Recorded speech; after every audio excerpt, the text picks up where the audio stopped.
Is Sweden a perfect socialist utopia? My name is Henrik Jönsson, and I'm a Swedish independent libertarian entrepreneur.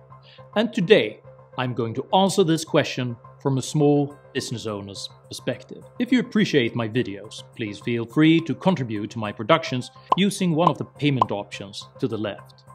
Without your support, this Swedish libertarian channel would not be possible.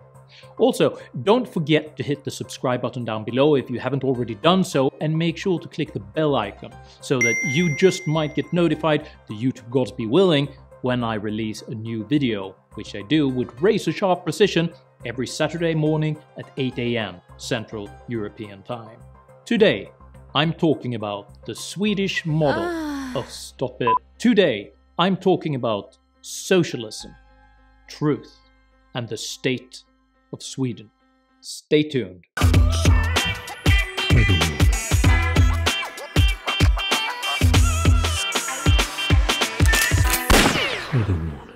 Many people in the Western world are right now looking to Sweden, expecting to find a brand of socialism to model their politics on. And by a brand, I'm implying the ideological hope of finally finding a socialism that works, not the genocidal rule of Stalin, the terrors of the DDR, or the terrifying implosion of Venezuela. The Kingdom of Sweden, home of ABBA, IKEA, and fermented herring, is shrouded in a legend of being a perfect socialist utopia. How does it actually work? Bringing the world's statuesque blondes, world-class soccer players, and PewDiePie? Hey camera guy, catch! Let me start right off the bat by establishing that Sweden is neither perfect nor a utopia, and it's certainly not socialist, even though an unsavory aftertaste of the 1970s and the 1980s still lingers. PewDiePie has moved to the UK, Zlatan lives in Los Angeles, and most of the statuesque blondes went on to make DVDs in San Fernando Valley. But they didn't all leave for a lack of socialism. Sweden has rather become successful in spite of socialism. In order to understand Swedish political economy, you need a quick overview of the history of Sweden.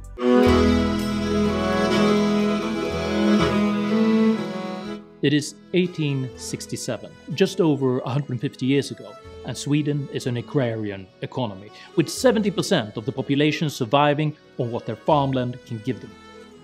The spring had been extremely cold, with collapsing harvests as a consequence. During the years 1868 through 1869, up to 10,000 Swedes were estimated having starved to death. Over the coming 40 years, over 1.5 million Swedes escaped Sweden's poverty and famine and left for America. Fast forward 100 years. By the mid-1960s, Sweden was considered the per capita richest country in the world. The average income had multiplied almost 10 times, and life expectancy rose by a staggering average of 30 years. The government took credit for this massive improvement in living standards and attributed the extraordinary growth to their own homegrown ideology of democratic socialism. This is the picture many foreigners still hold of Sweden: a big government triumph of solidarity and redistribution of wealth. An amazing ideological success story, except that it isn't true. So what really happened between the famine of the 1860s and the record years of the 1960s? Well, a whole number of things, and socialism wasn't one of them. First of all, the transition from an agricultural economy into an industrialized nation became possible because a number of laissez-faire reforms championed by Lieutenant Johan August Gripenstedt during the final decades of the 19th century. Gripenstedt brokered free trade treaties with the superpowers of Europe and abolished the guilds, who up until the end of the 19th century had controlled who got to work in what profession. Private ownership rights were strengthened, it was made easier to form companies, and citizens were allowed to keep the majority of the fruits of their own labor. Massive deregulation saw the productivity of Sweden soar, and the country rapidly became a leading European industrial nation.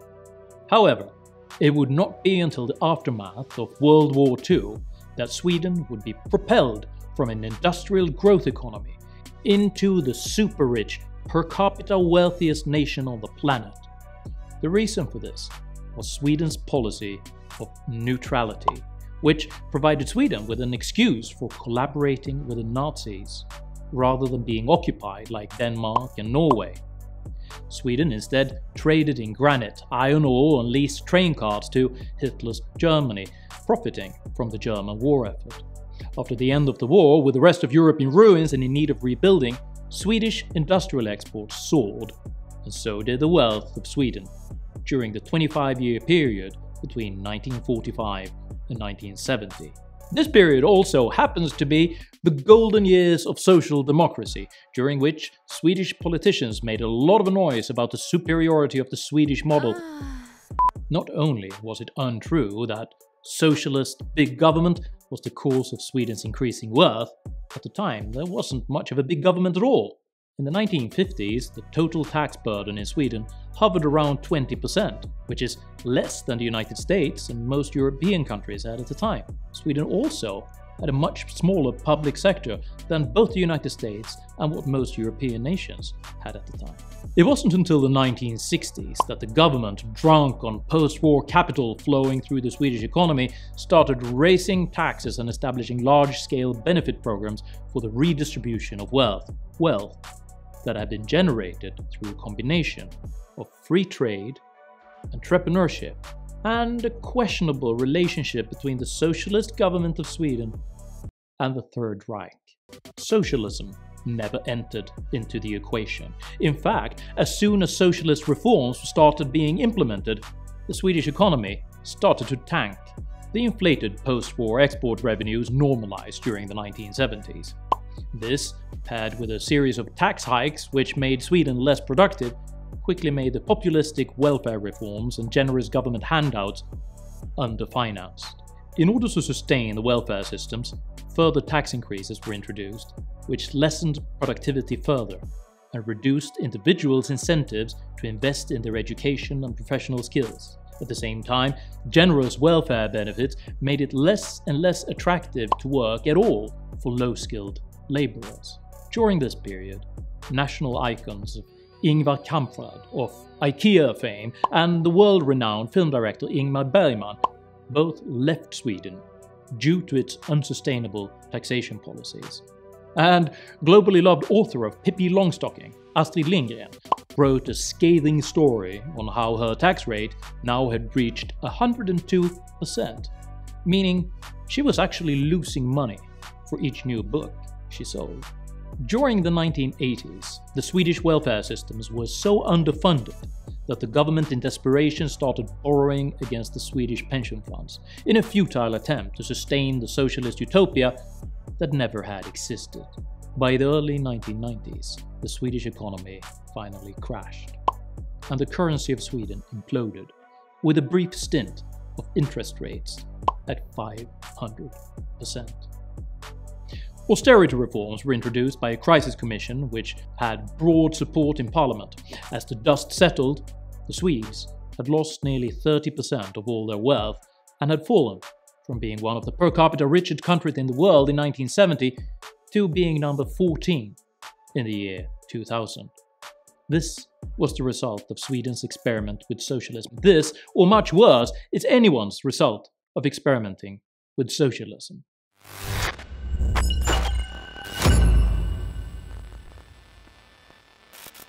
It was during this socialist apocalypse that I started my first company in Sweden. I had no contacts and no experience in running a business, but I was strong-willed and I had an idea that I wanted to realize. As I was 16 years old at the time, I took my business idea to the career coach at my school in order to get advice on how to best go about forming my company. I remember distinctly how she tilted her head and gave me a worried gaze before continuing. To run a company is really hard, Henrik. Why don't you just go to try and get a job somewhere? Her words are forever etched in fire upon my soul as the most deeply immoral thing you can tell a young individual who earnestly is expressing their first entrepreneurial impulse. To kill ambition under the pretext of something being difficult? Between the lines, I was being told by this publicly employed career coach to fall in line, to be a good citizen, and not to think too much of myself. I started my company anyway. A year later, I had 4 employees and a great set of growth figures. We were designing multimedia CD-ROMs and were just managing a transition into early-stage web development when we ran into Sweden's infamous LAS system, the Law on Employment Security. This law stipulates that an employer can only legally fire the last person hired under the premise, last in, first out. The LAS law, first introduced in 1974, was designed with the 20th century large-scale industrial companies in mind, whose enormous workforces were increasingly controlled by the unions. Utterly incompatible with the recruitment needs of the flexible, small-scale IT startups of the 1990s, God knows how many great ideas were thwarted, how many companies it never allowed to form, how many opportunities were lost, like tears in rain. Time to die. Sweden certainly lost me, as I ended up closing the company and moving abroad once I realized that I could not control my own workforce. It would be over 10 years before I returned to Sweden. And this was a very different Sweden that I returned to.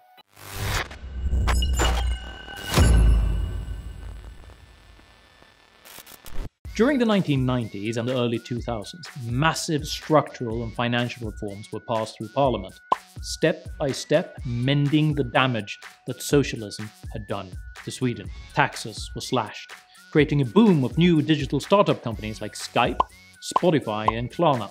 The healthcare system was supplemented with allowing private surgeries and clinics, and by allowing citizens to carry private healthcare insurance if they decide additional health services. The pension system was reformed to allow greater individual flexibility in how to invest your money. The school system opened up for private schools to operate alongside the municipal schools and gave the Swedes the opportunity to choose what schools they wanted to send their children to. The utility providers were privatized.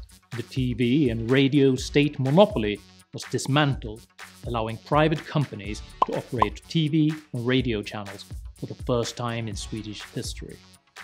The government-run telecommunication giant Televerket was turned into a publicly traded company with other commercial companies competing for the customers. It's almost impossible for Swedes born in the 1990s to understand how the country that I and many other entrepreneurs had to escape from have changed. When I was growing up, you could not own a telephone in Sweden. It was lent to you by the government, and it was a criminal offense to connect a phone bought abroad to the Swedish telephone lines. You could not choose what radio or TV stations you wanted to watch.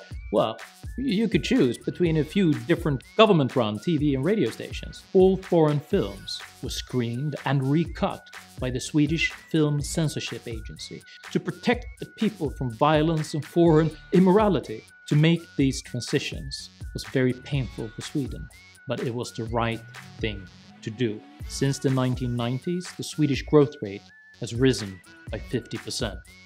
And although Sweden is now facing a swath of new and alarming social and financial challenges, the jury's verdict is unanimous.